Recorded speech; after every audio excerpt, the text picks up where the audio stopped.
Rain fell softly on the city that night. Streetlights flickered, and the world felt half asleep. Inside a small apartment on the 7th floor, Daniel Crow stared at his old laptop screen.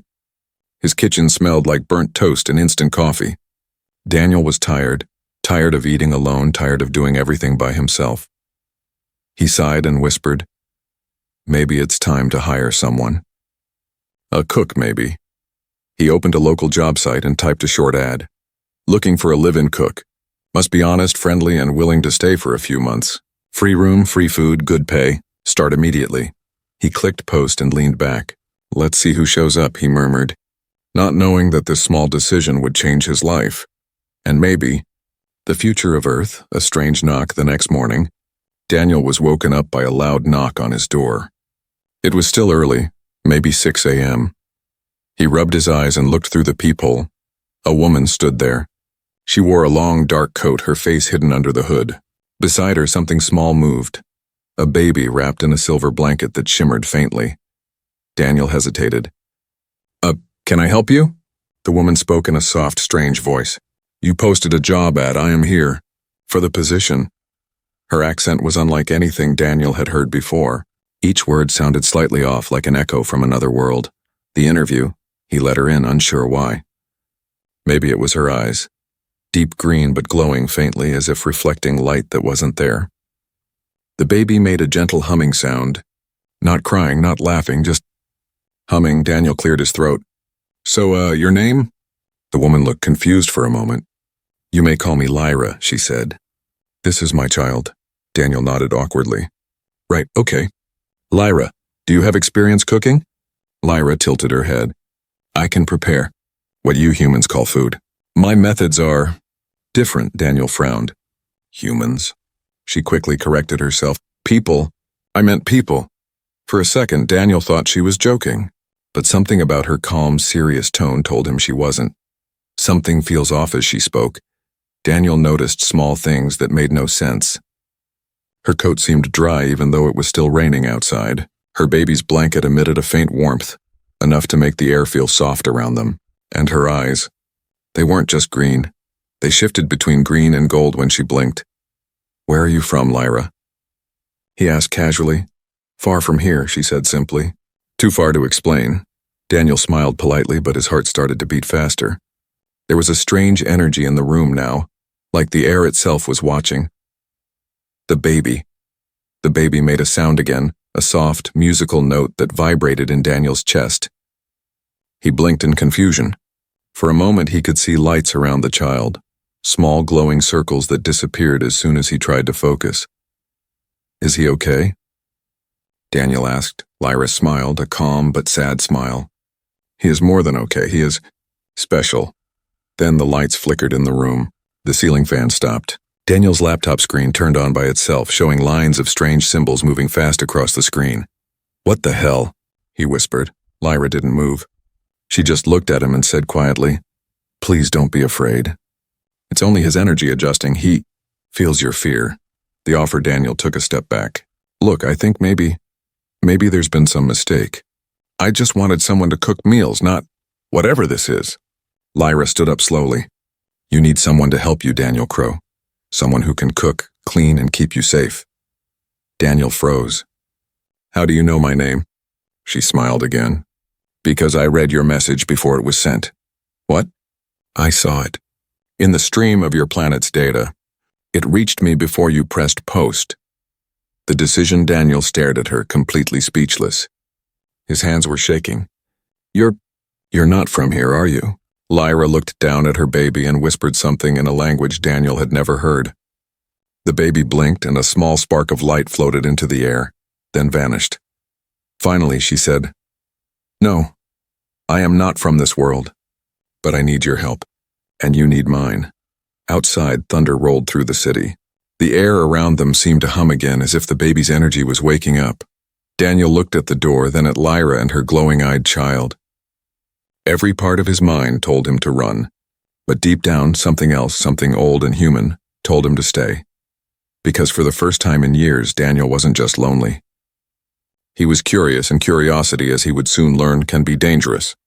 Daniel did not sleep that night. Every time he closed his eyes, he saw the strange light that had floated out of the baby's blanket. It wasn't a dream, he knew what he saw. The baby was not normal, and neither was the woman who called herself Lyra. He sat on his bed staring at the faint glow under the door where Lyra and her baby slept in the guest room. The air felt different in the apartment now, heavier but also alive, like the walls were breathing quietly. Even the clock on the wall ticked slower than usual. Daniel wanted to call someone, maybe the police, maybe his friend Alex. But what would he say? "Hey, an alien woman answered my job, Addie?" No one would believe him. He sighed, rubbed his eyes, and finally stood up. He needed answers. The next morning, the smell of food filled the air. Daniel walked out and froze. The kitchen looked cleaner than ever before, shining like new. Lyra stood by the counter, cooking something in his old pan. But the food didn't look like anything he had seen before. The pan was full of golden liquid that shimmered and released tiny sparks as it boiled.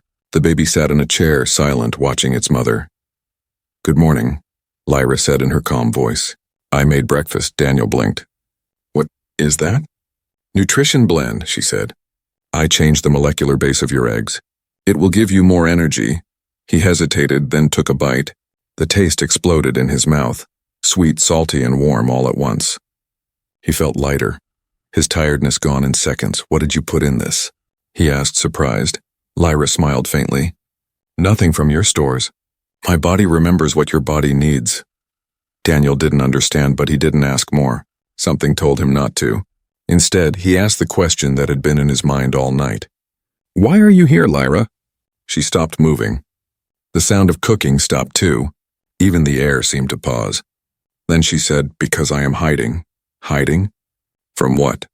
"From them," she said softly. "From the ones who want my child." Daniel felt his skin crawl. "Who wants your child?" Lyra turned to him, and for the first time, Daniel saw fear in her glowing eyes. "Soldiers, hunters not from this world. They will come. They always come," he swallowed hard. "Why here? Why me?" "Because your signal reached me," she said. "Your message, your need was human, pure. You asked for help. You wanted someone to stay. So I came. Because I needed that too." Daniel tried to speak but couldn't. His throat felt dry. He didn't believe her words completely, yet something inside told him it was true. The way her eyes glowed, the way the baby's hum made the air vibrate, it wasn't human. It was something more. Lyra walked to the window and looked outside. They track energy, but this planet is full of noise, machines, lights, signals. For now, we are safe. Daniel stood beside her, looking at the cloudy sky. "For now?" She nodded. "When he cries, they will hear. His energy travels far. I must keep him calm." The baby turned its eyes toward Daniel. For a moment, Daniel saw tiny stars moving inside the baby's pupils, like galaxies hidden in his eyes. He froze. The baby smiled faintly, and Daniel felt warmth spreading through his chest. He whispered, "He's beautiful," Lyra smiled sadly. "He is a bridge between worlds." A faint sound came from outside, a distant low humming, almost like a drone flying nearby. Lyra's eyes narrowed. "They're closer than I thought." Daniel looked outside, heart racing. "Who?" Lyra didn't answer. She placed her hand on the baby's forehead, and the lights in the apartment dimmed. The baby stopped glowing. The room became still again. Daniel whispered, "What did you do?" "I hid us," she said, temporarily. Then she turned to him. "Daniel, I must ask you something. If they come and I am gone, will you protect him?" He stared at her. "I'm just a normal man, Lyra. I don't even understand what's happening." Her voice was calm but desperate. "You don't have to understand. Just promise me." Daniel hesitated. Outside, the strange hum grew louder, then slowly faded again. He looked into her glowing eyes and saw something that wasn't alien. It was motherly fear. The same fear any mother would have for her child. "I promise," he said quietly. Lyra nodded once, as if sealing a deal. "Then you are already part of this." The baby made a soft sound again, almost like a sigh. The room grew warmer. Daniel felt his pulse slow down. For the first time since she arrived, he didn't feel afraid. That night, as he lay in bed, Daniel stared at the ceiling. He heard the faint hum of the city outside and the quieter, rhythmic pulse from the guest room. Lyra and her child were there, sleeping, or maybe not sleeping at all. Daniel didn't know if he had made the right choice. But one thing was clear. This was no longer about a simple cooking job. Something vast and dangerous had entered his small ordinary life. And somewhere far beyond the clouds, something was already looking for them. Daniel woke up in the middle of the night to a sound that didn't belong. It was soft at first, a whisper, almost like someone talking through static. He sat up, blinking into the darkness. The room was cold. His clock had stopped at 3:07 a.m. The apartment was silent, too silent. Then came the faint hum again, the same sound he'd heard outside the night before. But this time it was inside. He got up slowly, heart beating fast, and walked to the hallway. The door to the guest room was slightly open. A pale blue light spilled through the gap, pulsing gently like a heartbeat. He took a deep breath and pushed it open. Lyra was standing near the baby's crib, her hands raised in the air. Strange symbols glowed around her, floating shapes made of light shifting and rotating slowly. The baby's eyes were open, glowing softly in the dark. Daniel froze at the sight. Lyra turned suddenly, her face half-shadowed, her voice calm but firm. "You shouldn't be here, Daniel." "I heard something," he whispered. "What are you doing?" "I am sending a signal," she said. "But only one that he can understand." She nodded toward the baby. "He learns through frequencies, not words. I have to teach him before they find us." Daniel looked at the glowing symbols. They moved like living things, each line breathing, each light vibrating with meaning. "This isn't teaching?" "Yes," Lyra said softly. He is not like you or me. "He learns from energy, not from sound." The light pulsed brighter, then faded suddenly. Lyra looked down at her child, touched his forehead, and the symbols vanished. The room was dark again. Only the hum of the city returned. "Lyra," Daniel said quietly, "you said they're coming for him. Who are they?" She hesitated, as if the words themselves carried danger. "They are called the Harbingers, hunters of energy. They capture what they cannot create." Daniel frowned. "And your child, he has something they want?" Lyra nodded. "He was born with the source inside him, a power older than the stars. They want to use him to control worlds." He stared at her. "And you think they can find you here? On Earth?" "They can find anyone," she said. "But your planet's chaos makes it harder. Every machine, every signal, it hides us for now." Daniel rubbed his face. "This is insane. I'm just a guy who wanted to cook. I can't handle space hunters or energy babies." Lyra stepped closer. Her voice softened. "You are handling it better than most humans would. You stayed. You listened. That means something." Daniel almost laughed, but her calm eyes stopped him. "What happens if they come?" She looked down at her child. "Then I will run again. I've been running for years." He noticed the sadness in her voice. There was something human about it. Tiredness, loneliness, fear. "You've been doing this alone?" "Yes," she whispered. "But not anymore. You promised to protect him, and I believe you meant it." Daniel didn't know what to say. He just nodded slowly. Then suddenly the window behind Lyra flickered with light. A white beam cut through the fog outside, moving across the building like a scanner. Lyra froze. The baby whimpered softly. "They're scanning," she said in a low voice. "They've found the signal I sent." Daniel's stomach turned cold. "What do we do?" "Don't move," she said. "Don't make sound." They stood still as the beam passed over the window. The light paused, then continued, sweeping across the street and vanishing into the night. Lyra exhaled slowly. "That was close." Daniel looked at her, shaken. "That thing, was it one of them?" "An eye," she said. "Their machines search before they come. We must leave soon." "Leave? Where?" "Somewhere quiet. Somewhere with no signal." Daniel thought for a moment. He remembered his late uncle's cabin, an old place deep in the forest, no power, no internet, no cell service. "There's a cabin 2 hours from here, isolated. No one goes there." Lyra's eyes lit up slightly. "Perfect. We'll go before sunrise."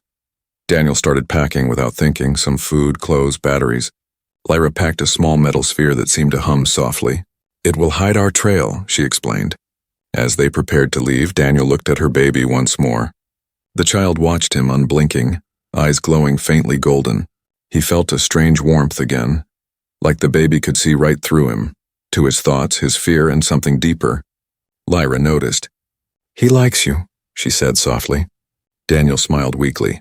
"That's good, I guess." Lyra looked out the window again. "They will come soon. The Harbingers never stop." When they finally stepped out into the cold early dawn, the city was quiet. Mist covered the streets. Daniel helped Lyra into his old car. As he started the engine, he looked up, and for just 1 second he thought he saw something in the sky. A shape, faint and dark like a shadow moving against the stars. He blinked, but it was gone. "Lyra," he said, his voice trembling. "They're already here, aren't they?" Lyra didn't answer. She just looked straight ahead, holding her baby close, and whispered, "Drive." Daniel pressed his foot on the gas. The car sped through the empty streets as the first light of dawn touched the horizon. Behind them, the city lights flickered once, then went dark. Something had arrived, and it was looking for them. The road stretched endlessly through the forest, swallowed by fog and silence. Daniel's old car groaned as it climbed the narrow path, headlights cutting through the mist. The city was long gone now, replaced by tall trees that whispered softly in the cold wind. Lyra sat in the passenger seat, holding her baby close, eyes fixed on the dark woods ahead. The baby didn't cry or move. It just looked out the window, its golden eyes reflecting the faint light from the dashboard. Daniel broke the silence first. "We're almost there. The cabin's up the hill. My uncle used to bring me here when I was a kid." Lyra nodded. "Good, the trees will hide us for now." Daniel glanced at her. "You sound like you've done this before, running, hiding." "I have," she said quietly. "Every planet I've been to, every home I made." Her voice carried a tired kind of sadness that Daniel couldn't ignore. He wanted to ask more, but the words caught in his throat. Instead, he focused on the road until they reached a wooden gate nearly hidden by vines. He pushed it open, and the car rolled slowly toward a small wooden cabin surrounded by silence. No lights, no signal, just the forest breathing around them. Inside, the air smelled of dust and pine. Daniel turned on a small lantern, and warm light filled the single room. The cabin was old but safe. A bed in the corner, a small kitchen, and a stone fireplace. Lyra placed her baby on the bed, wrapping him in the silver blanket. The child hummed softly, and for a moment the air around him shimmered again, tiny golden sparks like fireflies dancing in the dark. Daniel watched in awe. "He's doing that again," Lyra smiled faintly. "He feels calm. The energy here is clean." "Clean?" Daniel asked. "No metal, no noise, no signal. Nature hides him. It helps him breathe." Daniel sat near the fire, staring into the flames. "You said they want him for his power. What happens if they find him?" Lyra's eyes grew distant. "They will drain him, use his source to destroy or control worlds. He is the last of his kind." Daniel felt his heart sink. "And are you one of them?" Lyra looked at him sharply. "No, my kind were guardians. We kept balance. But when the harbingers rose, they hunted us. They burned our worlds. I ran before they reached my city. I was carrying him then." The fire crackled between them, the only sound in the cabin. Daniel whispered, "You must have seen things. Terrible things." Lyra's eyes softened. "Yes, but also in hope. It always finds a way to survive." For a long moment they sat in silence. Then Daniel stood up. "You should rest.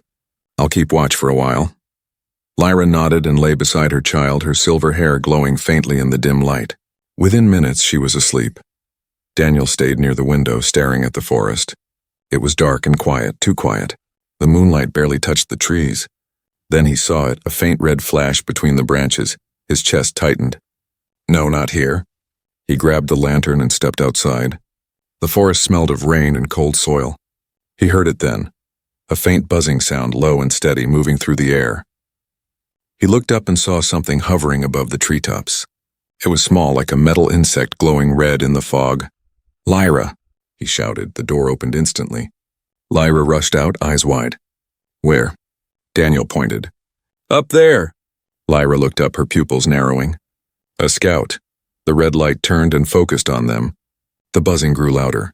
"Inside now," Lyra ordered. They ran into the cabin. Lyra touched the small metal sphere she had brought. It began to hum, sending ripples through the air. The lights flickered. Outside, the drone let out a sharp screech, then exploded into sparks. Daniel stared, wide-eyed. "You destroyed it?" Lyra shook her head. "No, it self-destructed. It already sent our location." Daniel felt his stomach drop. "Then what do we do?" Lyra looked at him, her face calm but pale. "We prepare. For what?" "For the first hunter." She turned to the baby, whispering something in her own language. The child's eyes glowed brighter and the silver blanket began to move, shifting its shape, hardening into something metallic. Daniel realized it wasn't just a blanket. It was some kind of living armor covering the baby like a shell. "What is that?" he asked, amazed. "His protection," Lyra said. "But it will not last long." Daniel grabbed his old shotgun from the wall. "I don't know what's coming, but I'm not letting them take him." Lyra looked at him, her glowing eyes filled with something new. Trust. "Then you are more human than most." A distant boom echoed through the forest. The ground shook slightly. Daniel looked toward the sound. "They're close." Lyra nodded slowly. The Harbinger Scout called its master. "He will be here before sunrise." Daniel swallowed hard. "Then we hold until morning." Lyra looked at the baby, who was now completely still, his armor shimmering faintly. "If morning comes..." The wind howled through the forest, carrying strange echoes. Daniel tightened his grip on the gun, heart pounding. He didn't know if he could fight what was coming, but he knew he would try.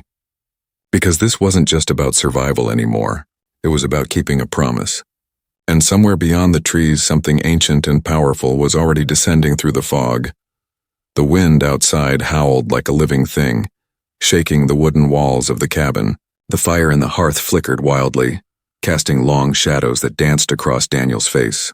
He sat beside the window, shotgun in hand, staring into the dark forest. His heart pounded in his chest, steady and heavy, like a drum counting down to something inevitable. Lyra stood near the crib where her child slept, her eyes glowing faintly as she whispered strange words that made the air shimmer. Every time she spoke, a faint pulse of light ran across the cabin walls like invisible shields forming around them. Daniel whispered, "How long before they get here?" Lyra didn't turn to him. "Not long. The air smells of them already." Daniel frowned. "Smells?" She nodded. "They burn the air when they move between worlds. It leaves a taste of iron and ash." Daniel took a deep breath.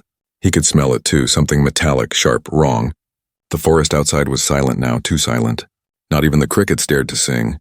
Then came the first sign. A vibration through the floorboards, faint but growing stronger.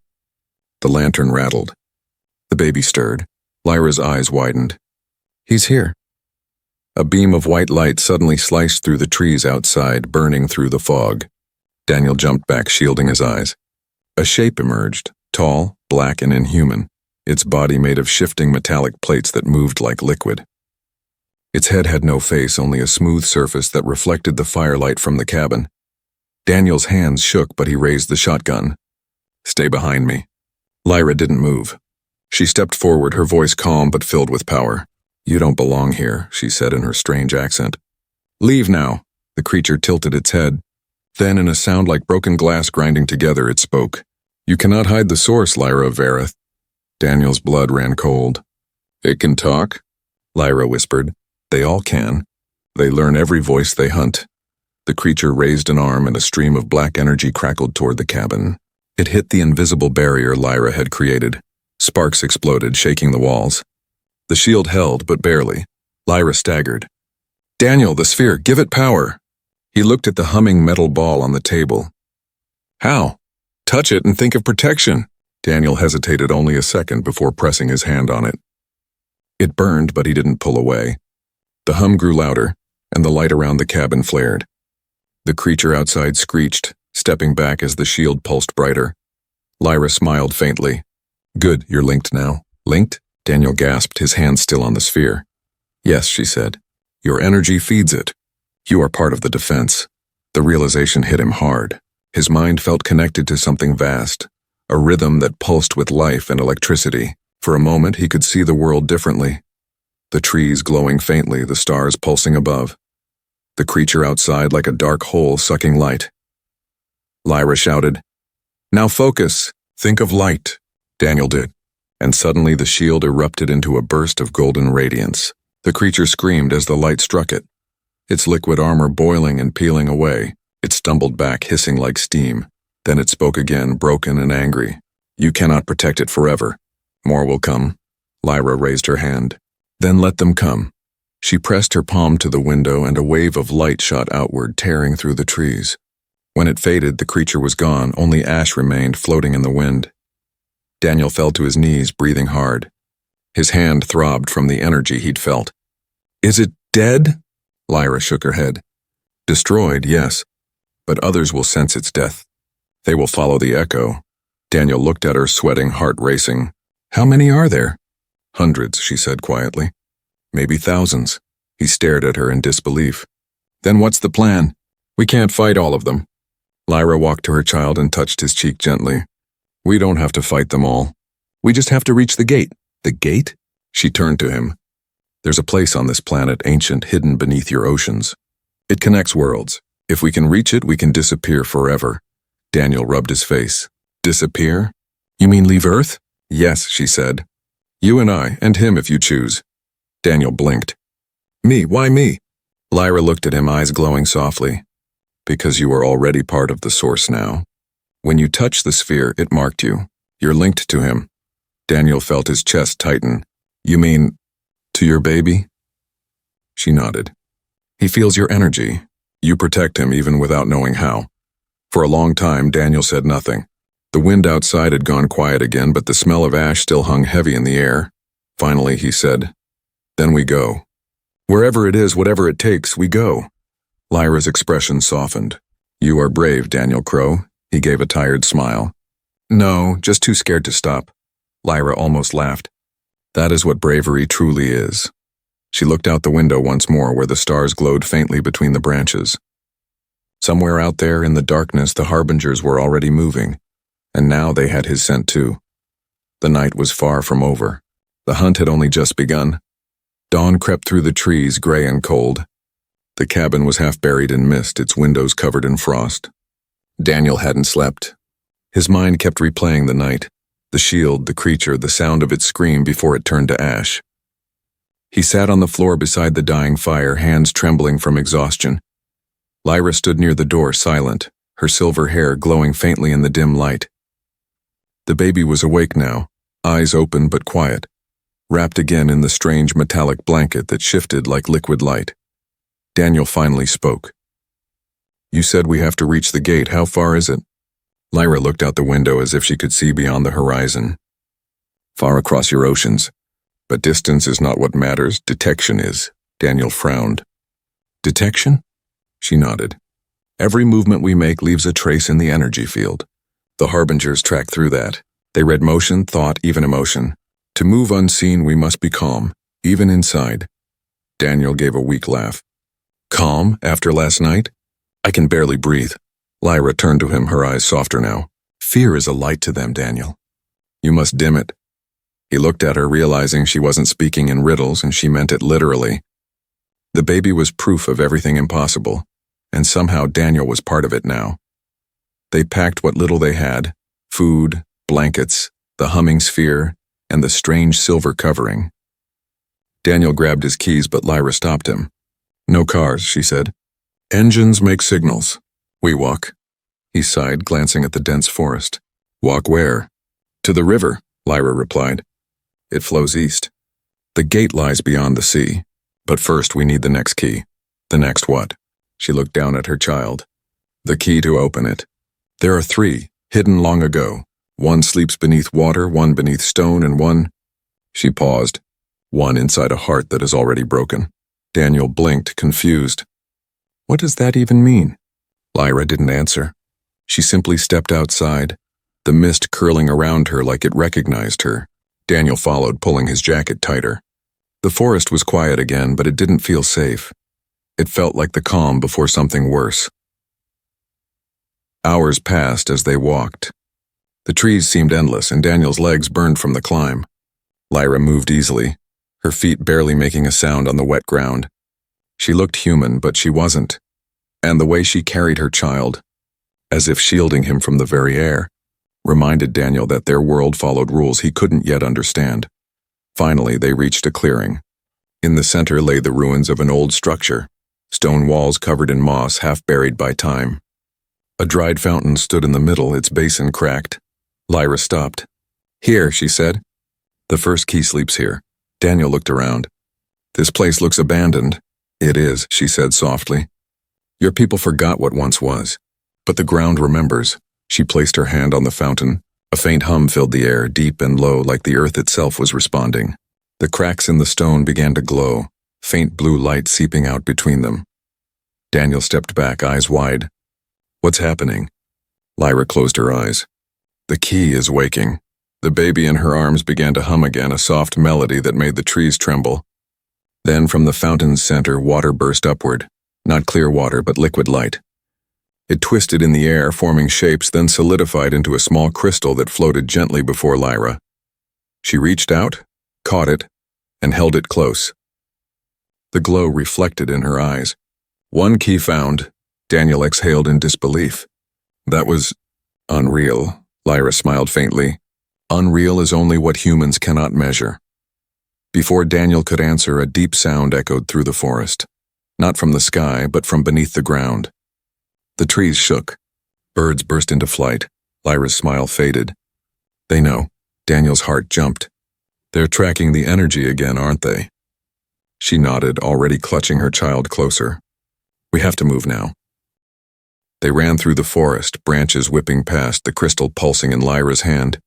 Behind them, a low rumble grew louder, like machines tearing through the soil. The ground trembled under their feet. Daniel gasped for breath.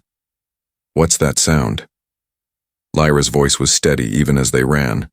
A harbinger transport, they don't walk this time. A beam of red light sliced through the trees behind them, cutting trunks like paper. The forest caught fire instantly. Daniel stumbled, heat licking at his back. Lyra grabbed his arm, pulling him up. Keep going, she shouted. They reached the edge of the woods where the land dropped steeply into a valley. Below, a river wound like silver through the rocks. Without hesitation, Lyra leapt down, her movements graceful despite the child in her arms. Daniel hesitated for half a second, then jumped after her. They landed hard, water splashing around them. The current was strong, pulling them forward. Daniel coughed, trying to keep his head above water. Lyra! She held the baby high, her eyes glowing even brighter. Hold on! The red light reached the edge of the valley, scanning the river, but then something strange happened. The water around them shimmered, glowing faintly gold. The beam bent away, unable to see through it. Lyra smiled weakly. He's protecting us. Daniel looked at the glowing baby, amazed and terrified all at once. The current carried them further downstream, away from the burning forest, away from the harbingers. For now. When they finally reached the calmer shore, Daniel collapsed, gasping for air. Lyra sat beside him, her child resting quietly in her arms. Daniel looked at her, exhausted. One key down, he said. 2 to go. Lyra nodded. And less time than before. Above them, the clouds twisted unnaturally, red light flashing between them like thunder with no sound. The hunt was still on, but now the earth itself was beginning to stir. The sun was gone long before it should have set. A blood-colored sky stretched over the horizon, and the air pulsed with static, like the planet itself was warning of what was coming. The river behind them hissed with fading light, and the sound of distant thunder rolled across the hills. Daniel stood on the rocky shore, soaked and exhausted. His clothes clung to his skin, and every muscle in his body ached. He turned to Lyra, who was kneeling beside her child. The baby's golden glow had dimmed. The shimmer in his eyes was now soft, tired. Is he okay? Daniel asked, breathless. Lyra nodded slowly. He used too much energy to shield us. He needs time to recover. Daniel looked up at the sky. The red clouds churned, almost alive. We don't have time, Lyra. That thing, whatever it was, won't stop. Lyra stood, the crystal from the fountain still glowing faintly in her hand. You are right. The first key awoke the others. We must find them before the harbingers reach us. Daniel frowned. How do we even know where to look next? Lyra glanced at the child. He will show us. At that, the baby's tiny hands began to glow again. Sparks of light rose from his palms and drifted into the air, forming patterns, swirling dots that shaped themselves into a map. Daniel gasped. He recognized the outline. That's the coast, the cliffs north of here. Lyra nodded. Beneath stone. The second key. Before they could move, the ground trembled violently. Rocks split open along the riverbank and a cold wind blew through, carrying a sound like distant voices. Lyra's eyes widened. They've breached the lower veil. They're here. Daniel grabbed the bag and slung it over his shoulder. Then we run. They climbed the rocky slope as the tremors grew worse. Trees cracked, the earth moaned. Above them, something huge passed through the clouds. A shape too dark and massive to be natural, its underside glowing with rows of red symbols. That's no ship, Daniel said, his voice shaking. That's a fortress. Lyra's face was pale. The Harbinger Corps. They brought their home here. The baby stirred, opening his golden eyes again. Lyra whispered something, and a wave of warmth passed over them. Daniel felt lighter, faster. They ran through the mist-covered fields, heading toward the cliffs. The rumbling behind them grew louder, the air vibrating with power. Hours later, they reached the cliffs, high stone walls rising over the sea, the wind roaring beneath them. The waves crashed far below, glowing faintly as if reacting to the baby's presence. Lyra approached the edge, the crystal in her hand pulsing faster. This is the place, she said. Daniel caught his breath. Then where's the key? She closed her eyes and raised the crystal. A beam of blue light shot from it into the rock wall. The stone trembled, cracked, and then split open, revealing a dark passage descending deep into the cliffs. Lyra looked back at him. Stay close. The second key is guarded. Guarded, Daniel echoed, but she was already moving. The tunnel. Walls glowed faintly, covered in ancient carvings. Spirals, stars, and faces that didn't look human. The air was thick and humming, alive with unseen energy. Daniel followed, every step echoing. At the end of the tunnel, they entered a vast underground chamber. In the center stood a black monolith surrounded by silver water. The second crystal floated above it, spinning slowly, casting ripples of light across the walls. Lyra whispered, "The heart of stone." As they stepped closer, the air vibrated violently. A shadow moved across the ceiling. Daniel looked up and froze. A figure was descending from the darkness, its body armored in black and red, its eyes glowing like molten metal. Unlike the previous hunters, this one was smaller, humanoid, and terrifyingly fast. Lyra hissed, "A Harbinger Knight, it guards the key." The knight landed hard, the ground shaking under its feet. Its voice was cold, mechanical. "You cannot flee the silence, Lyra of Vareth." Daniel raised the shotgun, hands shaking. "You talk too much," he fired. The blast echoed, but the knight raised its hand, stopping the bullets midair. They melted before hitting it. Lyra stepped forward. "Protect the child," she ordered. Daniel turned, shielding the baby. Behind him, light exploded, blue and gold colliding, filling the cavern with chaos. The sound was deafening. He couldn't see anything, only flashes. Lyra's figure surrounded by light, the knight striking, with blinding speed, and the monolith pulsing brighter and brighter. Then, silence. Daniel blinked, vision blurred. The knight was gone, disintegrated into dust. Lyra knelt beside the monolith, holding the second crystal. Her body trembled. Her glow was dimmer now. "You did it," Daniel whispered. Lyra nodded weakly. 2 keys found. 1 remains. Her gaze shifted to the baby, who was staring at Daniel with glowing eyes. "The last key," she said softly, "is in you." Daniel froze. "What?" "When you touched the source," Lyra whispered, "it changed you. The final key awakened in your heart." He took a step back, disbelief flooding him. "No. I'm just human." She smiled faintly. "Not anymore." The walls shook again. The fortress above was descending. The sea outside roared, rising higher against the cliffs. Lyra looked at him with urgency. "Daniel, the gate lies beneath the waves. You must open it. Only you can." He stared at her, torn between terror and awe. "And you?" "I will hold them back," she said simply. Before he could protest, she placed the 2 crystals in his hands. They fused instantly, burning with light. "Go," she whispered. "Save him.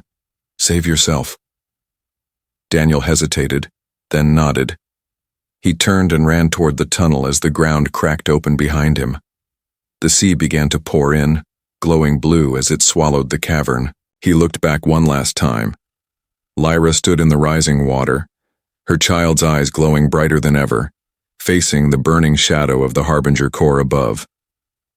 The last thing Daniel heard before diving into the light below was her voice, calm and full of hope. Humans were always meant to rise, and then everything vanished in a burst of gold.